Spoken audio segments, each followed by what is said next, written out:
Notifications కోసం ఇస్తే మంచిగా ఉంటుంది. అవి కాకుండా ఎప్పుడు బయట చేసినట్టే రాజకీయ ప్రసంగాలు చేసుకుంటా ఎవరిలో చేస్తే ఎవరు రావడం ఎందుకు?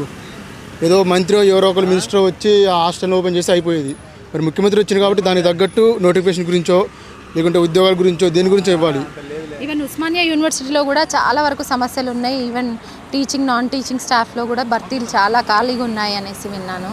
సో అవి కూడా ఫుల్ఫిల్ చేస్తే మీకు చదువుకోవడానికి నాణ్యమైన విద్య అందుతుంది కదా. ఎన్నో ఆశలతో వస్తారు ఉస్మానియా యూనివర్సిటీ వరకు. ఎక్కడి నుంచి వచ్చినావు నువ్వు? అది సూర్యాపేట నుంచి వచ్చినా. కాకపోతే ఇక్కడ నేను ఎల్ఎల్బి చేస్తున్నా అంతే. సో ఎట్లుండే వచ్చే ముందు ఉస్మానియా యూనివర్సిటీకి చాలా చారిత్రాత్మక పేరుంది. చాలా ఇక్కడ సీట్ వస్తేనే చాలా గొప్పగా ఫీల్ అయ్యే వాళ్ళు ఉంటారు. నువ్వు కూడా అందులో ఒకడివి.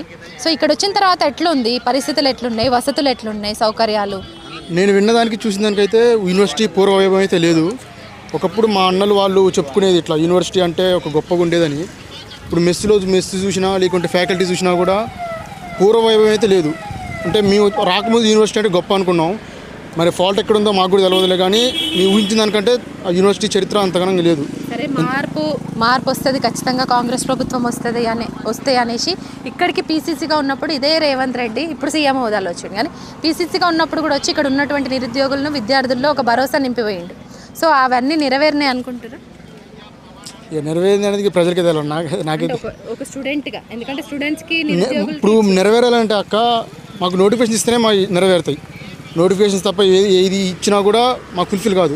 ఎందుకంటే మనం చూసినాం లాస్ట్ కేసీఆర్ సార్ దిగిపోవడానికి కారణం విద్యార్థులకు నోటిఫికేషన్స్ ఇవ్వలేదు అని main aim. So Revanth Reddy sir వచ్చినప్పుడు కూడా అదే చేస్తారు అనుకుంటే ఆ నోటిఫికేషన్స్ ఇప్పుడు ఫుల్ఫిల్ చేసిండు. కొత్తగా ఏమైనా ఇస్తే తప్ప స్టూడెంట్స్ లైఫ్స్ అనేవి మారు. అప్పటి వరకు ప్రసంగంలో ఎలాంటి టాపిక్ మాట్లాడితే బాగుంటుంది? ఇదే ఇక మెయిన్ నోటిఫికేషన్ గురించి. యూనివర్సిటీకి వచ్చింది కాబట్టి ఖచ్చితంగా నోటిఫికేషన్ గురించే మాట్లాడాలా. వేరే దేని గురించి మాట్లాడినా కూడా మాకు తెలిసి రావడం కూడా అనవసరం. వచ్చింది కాబట్టి దాని గురించి మాట్లాడితే మంచిగా ఉంటుంది, లేకుంటే లేదు.